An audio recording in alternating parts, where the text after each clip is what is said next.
Les radicaux ukrainiens continuent leurs atrocités par rapport à la population russophone des autres régions de l'Ukraine. Leur vie est en danger, les droits de l'homme sont violés. Je parle ici de la discrimination sur le principe de la langue, de la religion et des convictions politiques. Toutes ces dernières années, le régime de Kiev a avancé contre la langue russe, partout supprimer la culture russe et persécute l'orthodoxie canonique russe et détruit des livres, détruit l'histoire, réécrit l'histoire, détruit la mémoire de ceux qui ont libéré l'Ukraine de l'occupation nazie et détruisent toute la mémoire de l'histoire de l'Ukraine au sein de l'Union soviétique. En même temps, les lois sont adoptées qui encouragent la théorie et la pratique du nazisme. Tout ceci n'a pas permis la coexistence de ces républiques et de certaines régions au sein de l'Ukraine, des républiques qui considèrent leur langue russe comme la langue natale. Donc, en vue de cette agression, les États-Unis nous disent aujourd'hui que on cache par une menace fictive notre agression à nous contre un pays qui veut être démocratique. Washington n'a jamais hésité d'user de force dans n'importe quel point du monde en utilisant comme prétexte le prétexte de défense et du bien-être des citoyens américains. Ceci a eu lieu encore déjà en 1915 en Haïti, après dans les républiques de 50 ans après dans les républiques dominicaines, lorsqu'il a été suffi avant de leur intervention de parler des menaces abstraites sur certains citoyens américain. Bush senior, en 1989, a parlé d'une histoire dramatique d'un Américain tué, d'un militaire américain tué, d'un Américain prisonnier et d'un Américain battu. Et c'est avec ça qu'ils ont justifié l'invasion du Panama. Ceci avait été suffisant à l'époque pour intervenir, envahir ces pays, pour établir là-bas des gouvernements qui les arrangent. Je ne parle pas du Vietnam, de la Corée, des guerres sanguinaires. Le Vietnam a commencé après la provocation américaine dans le détroit de Tonkin, sans parler de la Grenade aussi, où ils sont intervenus pour défendre les étudiants américains.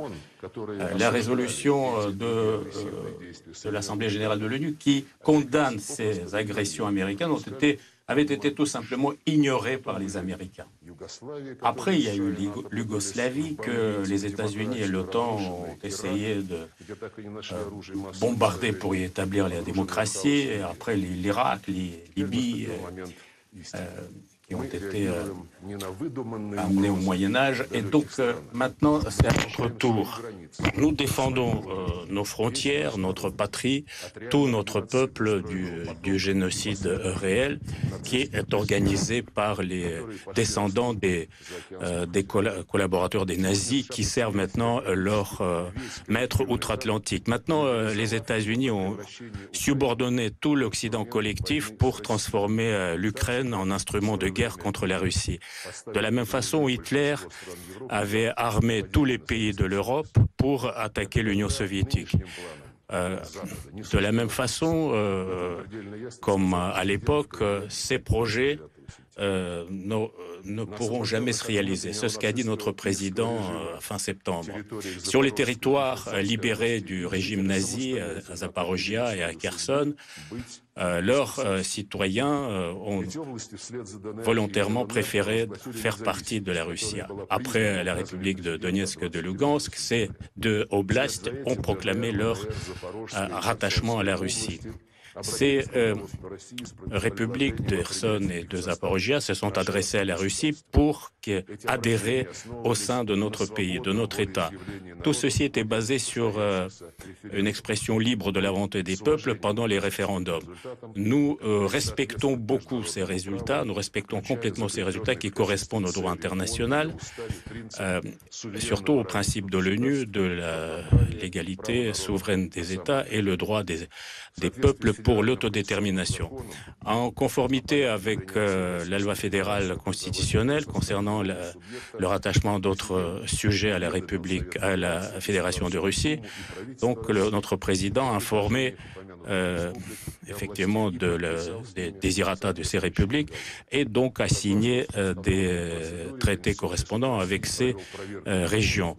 La Cour constitutionnelle a vérifié ces traités s'ils sont conformes à la Constitution et a donné un avis positif.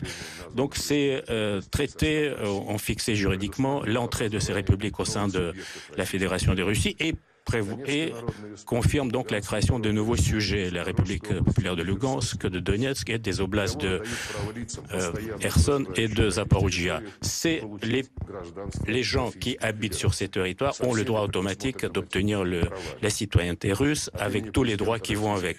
Au nom du président de la Fédération de Russie, je m'adresse à la Douma pour accepter ces lois, pour prendre et promulguer ces lois.